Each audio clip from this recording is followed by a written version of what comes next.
दादू पण आला होता.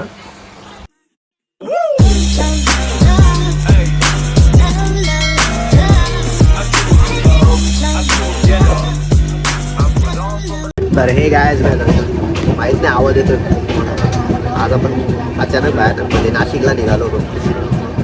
ब्लॉग बनवणार नव्हतो, पण विषय असा झाला की मला थोडं गर्दीत मोबाईल धरायला थोडा जीव घाबरतो थोडासा. पप्पा तिथं पहिलेच चालले गेले. मला एक काका भेटले होते.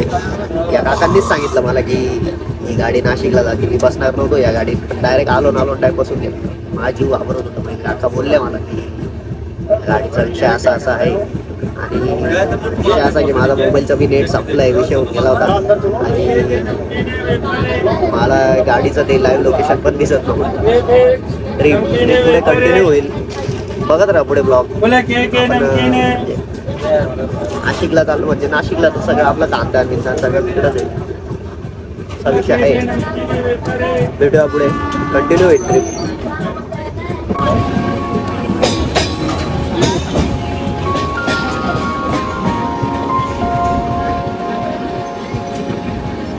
बसलेलो आहे म्हणजे बघता बघता मनमाड पण येऊन गेला.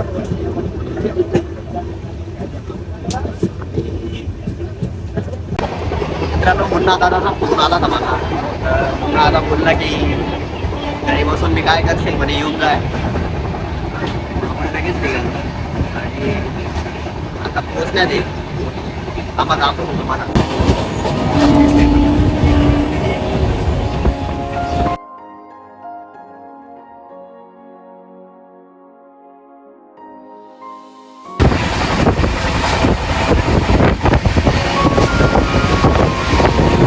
आत्ताच नाशिक रोडला पोहोचलो आणि नाशिक रोडचा एक खास बात म्हणजे हा जो एरिया आहे ना, हा एक्सलेटरचा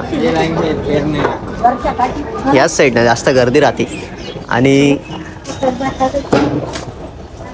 आपण सुद्धा याच साईडनं जाणार आहे आता.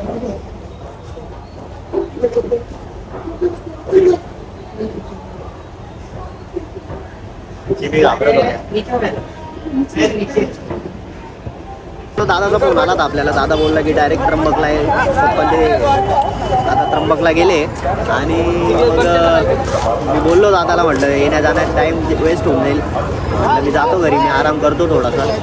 आणि दादा त्यांनी चाबी दिली मामा त्यांच्याकडे, राजू मामाकडे, आणि तिथून चाबी घेऊ आणि खास मित्र येणार आहे आपला, भाऊ येणार आहे, मग त्याला भेटू. तुम्हाला बी दाखवेल कोण येतो. सरप्राईज आहे ते. ठीक आहे, बघू आता आपल्याला बस भेटली का. बसने जाऊ आता आपण डायरेक्ट उत्तमनगरला. अजून बस लागली नाही. महामंडळाच्याच बस चालू आहे सध्या इकडे. सिटी बस लागली नाही. तर गाईस दुपारी इतका जाम विषय झाला. दुपारी आलो आणि डायरेक्ट झोपून गेलो. तर सांगतो तुम्हाला डिटेलमध्ये. तर एवढं ऊन होतं ना नाशिकमध्ये, तर चाळीसगावपेक्षा इकडे जास्त ऊन आहे असं वाटायला लागलं आहे मला. आणि पण ते बी खूप लेट आले, 5-6 वाजता आले. आणि मग मी इकडे आलो आणि झोपून घेतलं.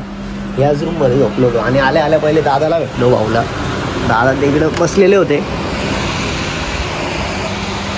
दादू पण आला होता, शिरपूरवरून आला होता, खास आपल्याला भेटायला आला होता. आणि त्याचं थोडं नगरपालिकेत पण काम होतं, त्याने ते पण पूर्ण केलं आणि येऊन गेला तो.